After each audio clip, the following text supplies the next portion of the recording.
پورا یورپ جائے وہ وکالت کرتے تھے، وہ اپنی وکالت کے دنوں کا ایک واقعہ لکھتے ہیں۔ مسلمان آپ تو ذلیل رسوا اس لیے ہو رہے ہیں نا کہ مسلمانوں کو اپنے رب پہ یقین نہیں آ رہا، حالانکہ دینے والا، مارنے والا، جلانے والا، روٹی دینے والا وہ بھی رب ہے، اس پہ توکل ہونا چاہیے نا، ہونا چاہیے کہ نہیں ہونا چاہیے؟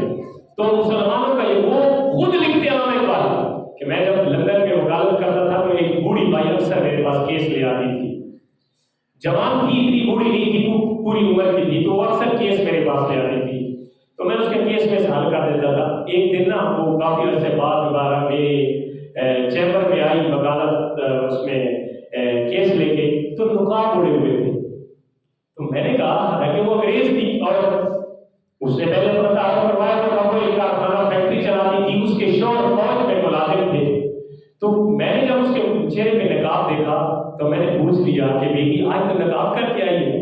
تو کہتی ہے علامہ اقبال مجھے پتا تھا تو ضرور پوچھے گا کہ تم نقاب کیوں کر کے آئی ہے، کیونکہ تجھے پتا تھا میں تو عیسائی عورت ہوں، میں مسلمان، اور مسلمان عورتوں کا شعار کیا ہے؟ وہ پردے میں رہتی ہے، کیا کرتی ہے؟ بولے نا، مسلمان عورتوں کا شعار کیا ہے؟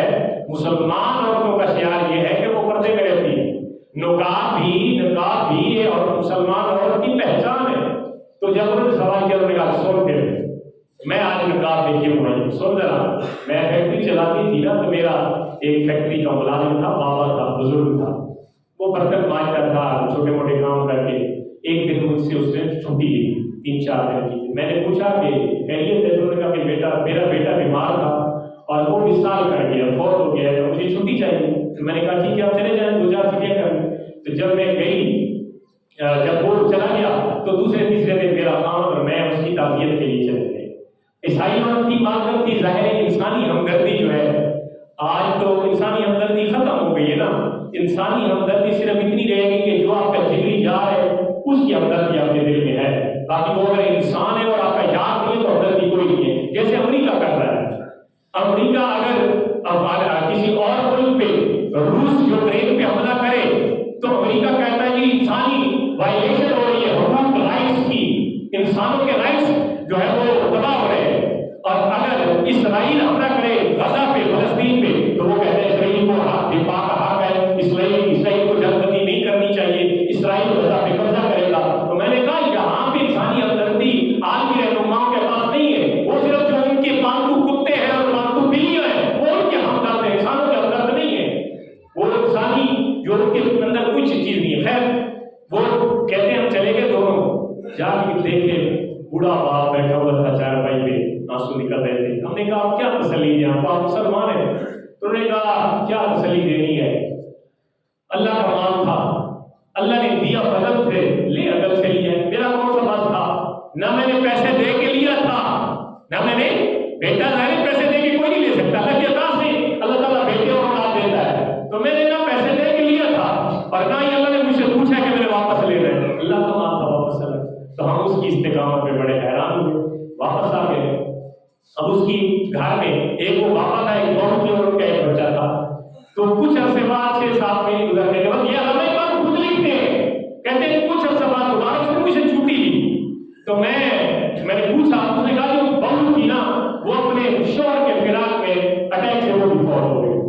تو وہ چلے گئے، 2-4 دن بعد دوبارہ ہم تعزیت کے لیے گئے، ہم نے کہا کہ تعزیت کیا کریں، آپ کو کیا نصیحت کریں، کیا آپ کو گھر ہی چلا گیا، اجڑ گیا، آپ کا تو پورا باغ، پورا چمن بھی ویران ہو گیا، بیٹا چلا گیا، بہو چلی گئی۔ تو اس نے کہا کہ اللہ کا مال تھا، بیٹا چلا گیا تو کون سا میں نے افسوس کرنا تھا، اللہ تعالیٰ کا مال تھا، اس کی بیوی چلی گئی تو تبھی مجھے کوئی افسوس نہیں ہے، انا للہ و انا الیہ راجعون، اللہ کا مال تو اسی کی طرف حاصل ہو گیا۔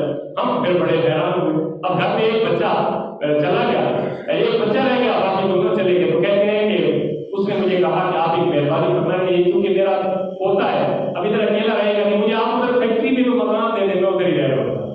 کہتے ہیں میں اسے مکان دے دیا، ادھر رہنے لگے، دادا پوتا خوشی سے۔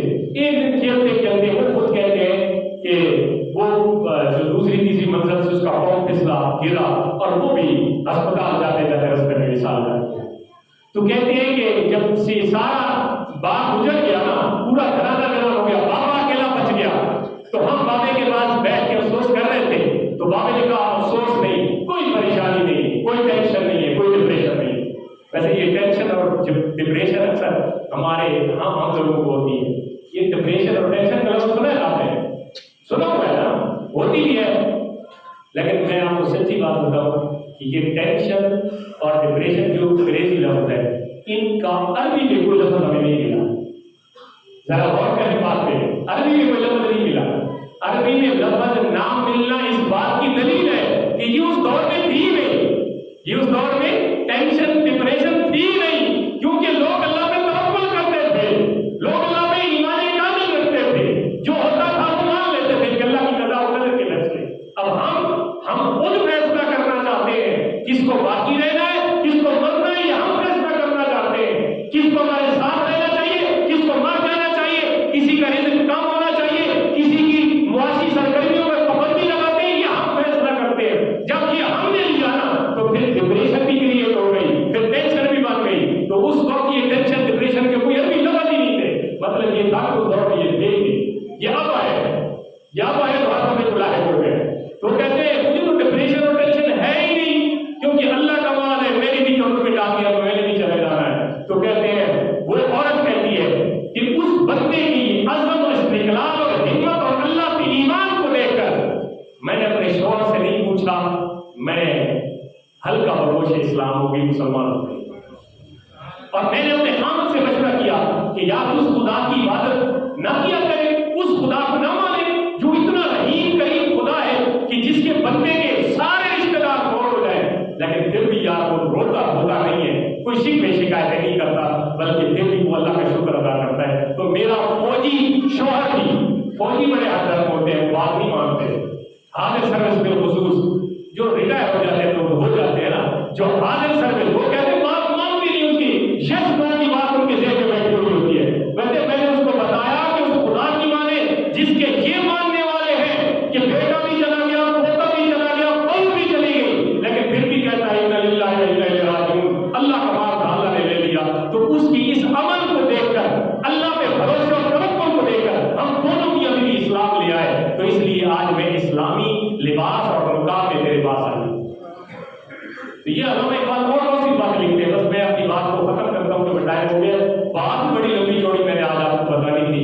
علامہ اقبال رحمۃ اللہ علیہ وہ چونکہ نبی پاک صلی اللہ علیہ وسلم کی عشق میں شوق تیرا گھر نہ ہو میری نماز قائم ہو، یہ علامہ اقبال پوری نظم لکھی ہے نا لوگ کی قلمی، اس میں لوگ شوق تیرا گھر نہ ہو میری نماز قائم ہو، میرا قیام بھی حجاب، میرا سجود بھی حجاب. علامہ اقبال کہتے ہیں میں تو نماز میں کھڑا ہوں گا تو مجھے اپنے نبی کا دیدار نہ ہو اور نبی کا شوق میرے دل میں نہ ہو. تو علامہ اقبال کہتے ہیں کہ میرا اس طرح کھڑا ہونا یہ سجدے میں پڑھنا فضول ہے.